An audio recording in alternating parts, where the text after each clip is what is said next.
You know, sometimes you just have a idea and you want to make it work. Essentially, this is a HP T1500 G3 UPS. You might remember it from some previous videos. I'll link a video where we tested it with the 36 volt supply. In the I'll put the card up for you.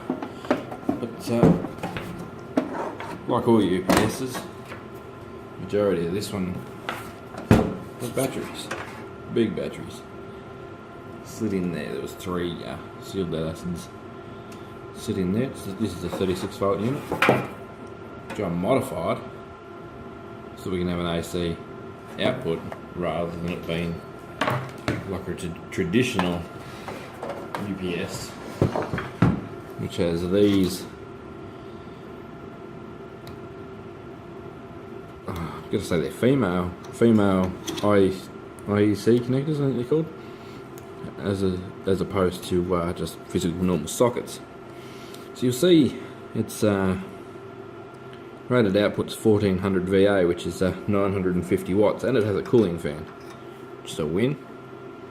Also has a COM port in and out for network protection, and a USB port so we can plug this into a computer. There's 6 outputs in the back. I've just bridged off one of these top ones here to run that power lead out. So, looking at UPSs, they're not that expensive to buy. But due to the nature of the lead acid batteries that normally go inside one of these, if they're actually getting cycled, they wear out fast. If they're not getting cycled, they still wear out fast. Just because of the sheer fact of lead acid batteries just don't have the life cycles. This leads me to the next part of the idea. I've got all of these AEG 1.5 amp hour cells. Each of these is 1.5 amp hours to cells. Same with this one. This one's just a 6 amp one because I've put 2 3s together. And that's actually I've made that so I can plug that into any 18 volt Milwaukee, Hitachi, whatever tool that I sold to one of them, the male version of that onto, and use it as a 6 amp hour 18 volt battery, which I paid. That owes me $10 and maybe $1 for the plugs. Anyway, it's got full balance leads on it. It's a legitimate 6 amp hour battery.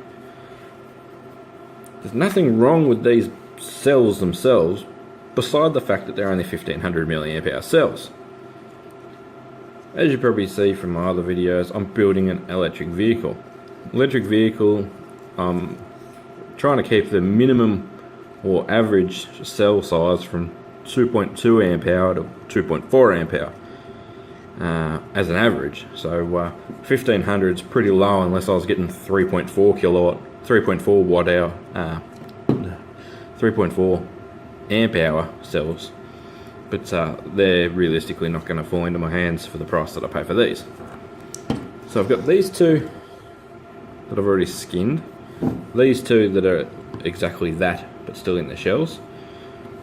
So that's the same as one 18 volt 3 amp hour, no, one 36 volt 3 amp hour. If I put those 4 together like that, that's an 18 volt 6 amp.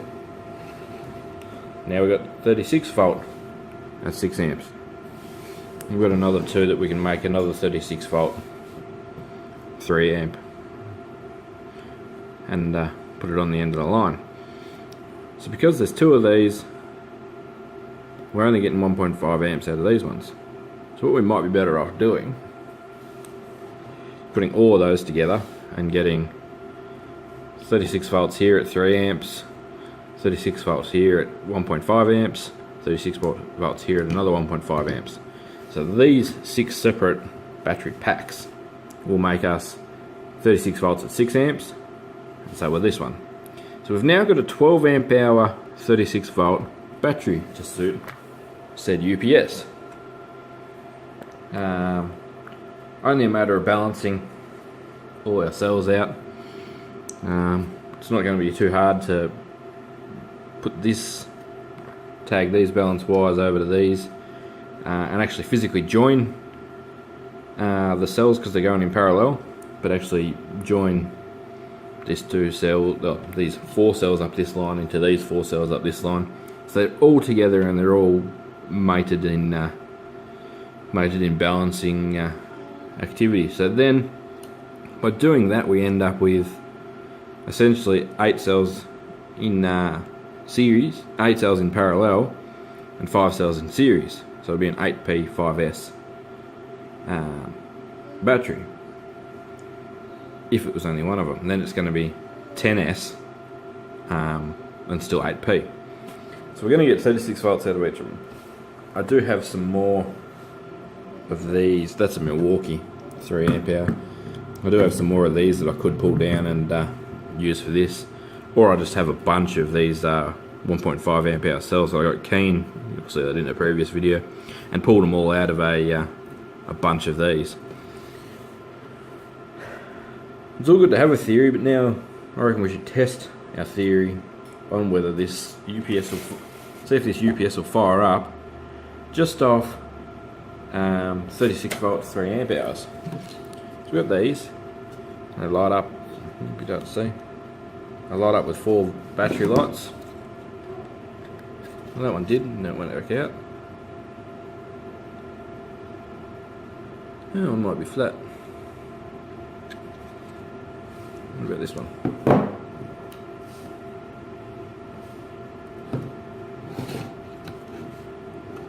Multimeter. Oh, we got these two. So these two 1.5s will do. We'll do that. We've got two 1.5 volt 18 volt cells.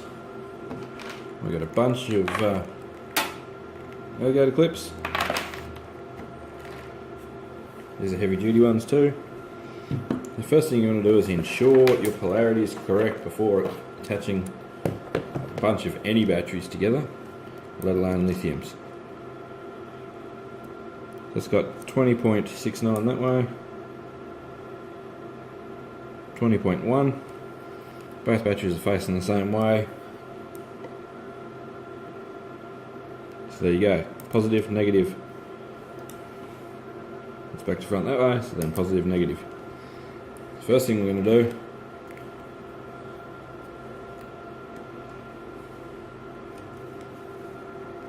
slip the couple of green ones in here, only using a couple so that they carry current better, just in case the amperage is pretty high. So right up, we've got them two in there. Now we should be able to measure 40 volts, 41, there you go, 41 across the outside of the pack. I hope you can see the, yeah, you can see the multimeter, cool. Right, so we've got 40 volts across the pack. We're now going to use, same thing, we're going to take the side of caution, we're going to use double clips to run across the pack. Now that then works out that this is our positive and that on that end's our negative. We're also going to use double for the other end just to ensure we've got the current handling capabilities. Be careful where your leads are running, you don't want them bumping into each other. If I'm not sure what the C rating of these little 1.5s is, I'll work it out and let you know. But if this is 36 volts at 1.5 amp hour, it probably can discharge, let's say 15C. It's going to charge 15 times 1.5 amp hours, but at decent voltage, so it's going to have some punch behind it. Keep that in mind. Okay, so the last ones we've got to connect now are our positive onto our 36 volt positive. We've got 36 volt negative. The inside two would be down to 18 volts, of course. So we've got two 18 volt batteries in series, so we've effectively got 10 of these 1.5 amp hour batteries in series. It's only 1.5 amp hour, but it is it's about 40 volts, 41 volts. No, we'll stick the multimeter on the two leads for our inverter. Not inverter, UPS. Essentially same thing. Close enough. We've got our two leads on there, so we know that we're getting down to a dangerous voltage or whatever when we hook it up. We'll see what happens. I'm going to try and put these two on at the same time. Okay, so it didn't drop too quickly, which is great. We've got 40.8 at the batteries. Let's see what the UPS does.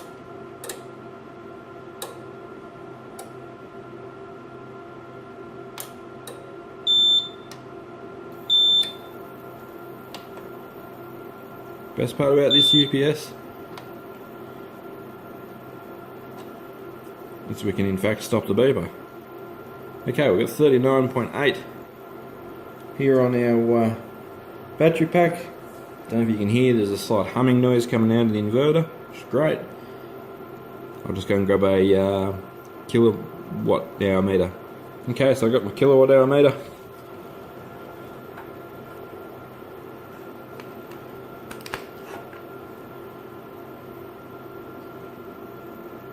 Good hard to see. 230 volts.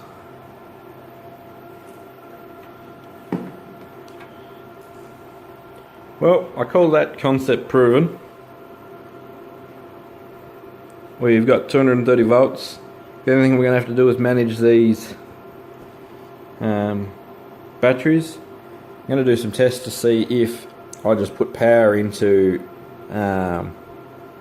these two terminals on the 18 volt batteries, whether they manage themselves, and that's what all this circuitry is for. It's not just a controller, it's like management, and work out whether the AEG ones do this better or the Milwaukee ones do this better.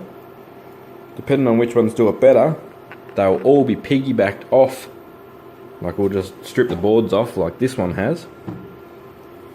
Get the boards stripped off, stack them up, hot glue them together like I did with this one.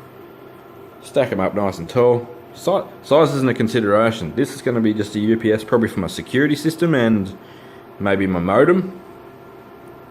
So if things drop out, they go for a bit longer, you know. The mains here where I am in Tasmania can sometimes be like that, a bit temperamental. Even with only a 1.5 amp hour battery, we're not dropping rapidly on, obviously it's not running anything but the little kilowatt meter. That's not going to pull anything in the big scheme of things. But it's not dropping off fast. And these can get down to about 17 volts each, I'm going to say, somewhere there, safely. Someone will no doubt correct me. But that's not going to hurt them. I'm not going to be using this as a daily cycle thing, unless I find a way to hook up a 12 volt solar panel through a charger and charge it. Then I'll actually use this as more of a power wall setup once. I'm going to keep getting these cells. I can't avoid it. I'm ending up with a pile of them already. They're good cells, but they're not good for the EV project. So they're not... They're just sitting in a pile, essentially. They're just sitting there. But the Samsung INR 18650, I think they're 15Qs or 15Rs, 15Rs I think. So they are good cells. This completely proves the concept that the voltage isn't too high with these two that are fully charged to start the UPS. We may have to put a big diode on one of these so that these don't get charged by the UPS. But if these BMS themselves, like I say, that's the next test we're going to do. This is only the start of this project. This is going to be a few videos.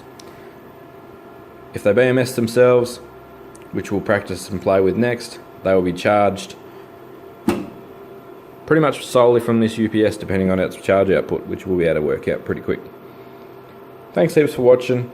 You've probably seen people that make big UPS, long runtime UPSs out of car batteries. That's fine, but sealed lead acid batteries charge higher than car batteries. A lot of people don't realise that.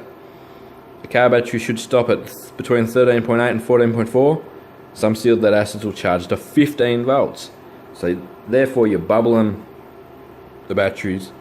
Yes, lithium can be dangerous, but lithium versus lead acid stored in your house, I'm going with the lithium ion 18650s. I had to try for a couple of hours to blow them up and actually get them to physically explode. You can vent them, but making them explode is hard work. If these are BMS'd, they are safe as safe. Thanks for watching, guys. I'll keep working on this, and 230 volts we can't complain about. That's lovely. We'll work out if these BMS boards work, and if they do, we'll make a couple of bricks, stack them up high like this.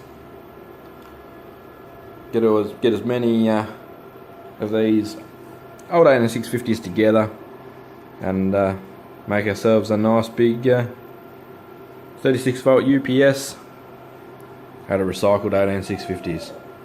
Thanks for watching, thanks for subscribing, catch you next time.